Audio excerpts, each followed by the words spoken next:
द्वाविंश सर्ग 22वां सर्ग। रावण का सीता को 2 मास की अवधि देना, सीता का उसे फटकारना, फिर रावण का उन्हें धमकाकर राक्षसियों के नियंत्रण में रखकर स्त्रियों सहित पुनः महल को लौट जाना।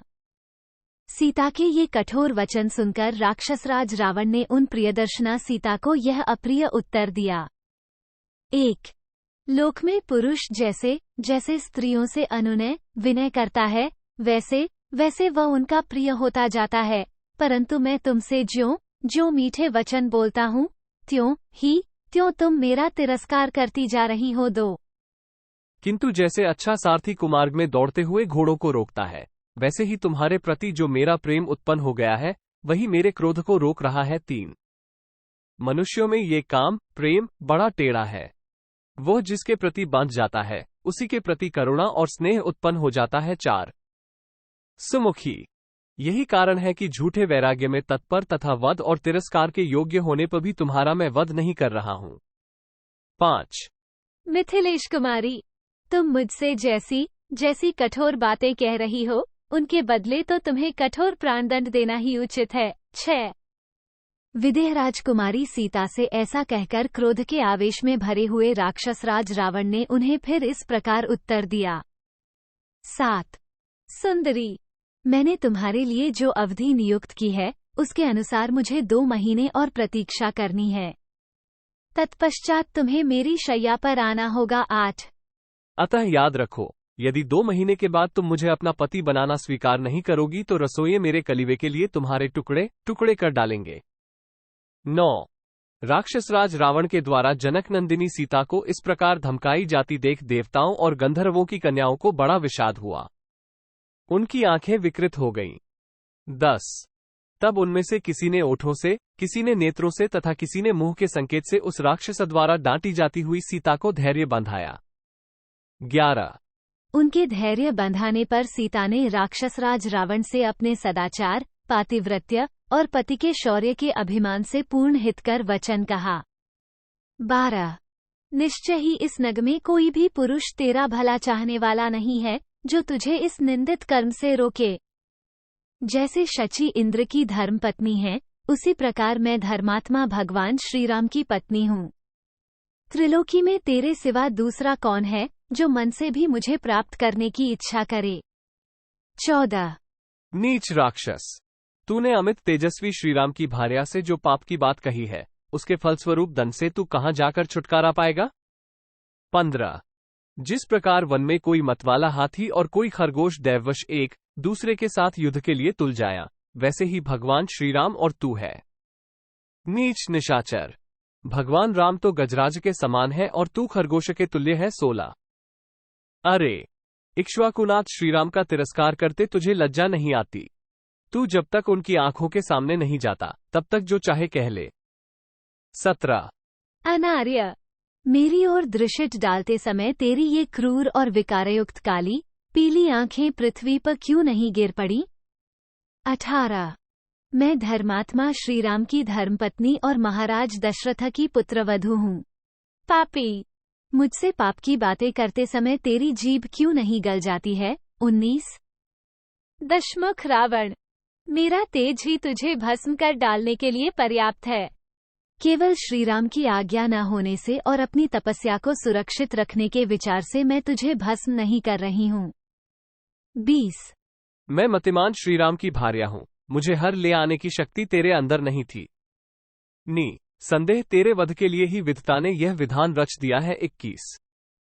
तू तो बड़ा शूरवीर बनता है, कुबेर का भाई है और तेरे पास सेनाएं भी बहुत हैं, फिर श्रीराम को छल से दूर हटाकर क्यों तूने उनकी स्त्री की चोरी की है। 22. सीता की ये बातें सुनकर राक्षसराज रावण ने उन जनक दुलारी की ओर आंखें तरेर कर देखा। उसकी दृष्टि से क्रूरता टपक रही थी। 23. वह नीलमेघ के समान काला और विशालकाय था। उसकी भुजाएं और ग्रीवा बड़ी थीं। वह गति और पराक्रम में सिंह के समान था और तेजस्वी दिखाई देता था।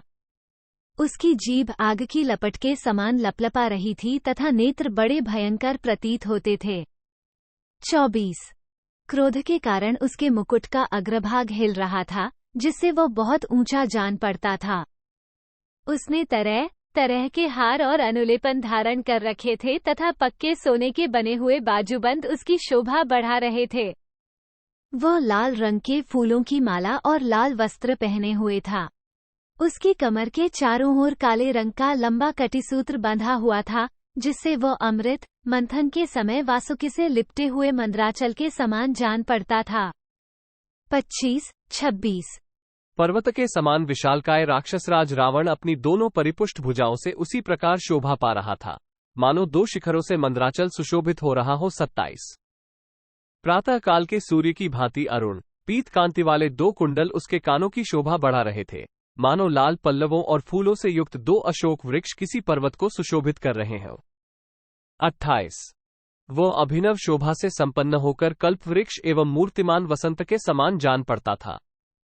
आभूषणों से विभूषित होने पर भी शमशान चैत्य मरघट में बने हुए देवालय की भांति भयंकर प्रतीत होता था। 29 तारांकन प्राचीन काल में नगर की शमशान भूमि के पास एक गोलाकार देवालय सा बना रहता था, जहां राजा की आज्ञा से प्राणदंड के अपराधियों का जल्लादों के द्वारा वध कराया जाता था। जब वहां किसी को प्राणदंड देने का अवसर आता, तब उस देवालय को लीप पोतकर फूलों की बंधनवारों से सजाया जाता था। उस विभूषित शमशान चैत्य को देखते ही लोग ये सोचकर भयभीत हो उठते थे कि आज यहाँ किसी के जीवन का अंत होने वाला है। इस तरह जैसे वह शमशान चैत्य विभूषित होने पर भी भयंकर लगता था, उसी प्रकार रावण सुंदर श्रृंगार करके भी सीता को भयानक प्रतीत होता था, क्योंकि वह उनके सतीत्व को नष्ट करना चाहता था। रावण ने क्रोध से लाल आंखें करके विदेह कुमारी सीता की ओर देखा और फुफकारते हुए सर्प के समान लंबी सांसें खींचकर कहा। 30 अन्याय और निर्धन मनुष्य का अनुसरण करने वाली नारी। जैसे सूर्यदेव अपने तेज से प्रातःकालिक संध्या के अंधकार को नष्ट कर देते हैं, उसी प्रकार आज मैं तेरा विनाश किए देता हूं। 31 मिथिलेश कुमारी से ऐसा कहकर शत्रुओं को रुलाने वाले राजा रावण ने भयंकर दिखाई देने वाली समस्त राक्षसियों की ओर देखा।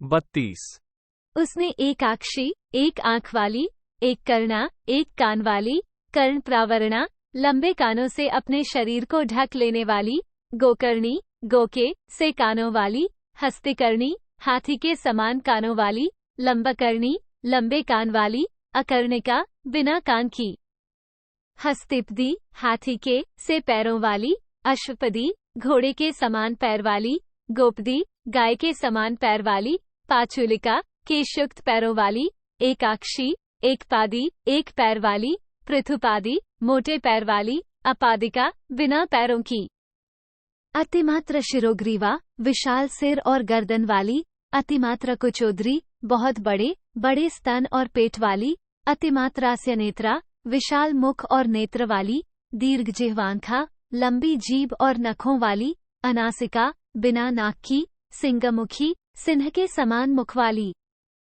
गोमुखी, गौ के समान मुख वाली, तथा सुकई मुखी, सुकई के समान मुख वाली, इन सब राक्षसियों से कहा, निशाचारियों, तुम सब लोग मिलकर अथवा अलग अलग शीघ्र ही ऐसा प्रयत्न करो, जिससे जंक किशोरी सीता बहुत जल्द मेरे वश में आ जाए।